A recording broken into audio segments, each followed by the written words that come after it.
అని అసలు మెయిన్ ఉద్దేశం ఏంటంటే ఇక్కడేదో దీని నుంచి చెత్త నుండి సంపద తయారీ చేయటం అనేది మెయిన్ ఉద్దేశం అయితే కాదు.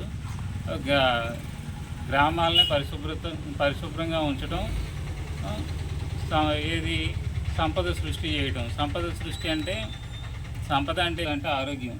డబ్బులు అంటే వాస్తవానికి మనం ఇచ్చే శాలరీస్కి జరిగే వర్క్కి మనకి అది ప్రాక్టికల్గా కాదు.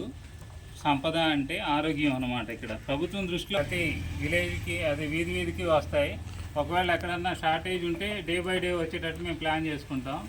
మీరు సహకరించాలి, రైతులకి చెప్పండి.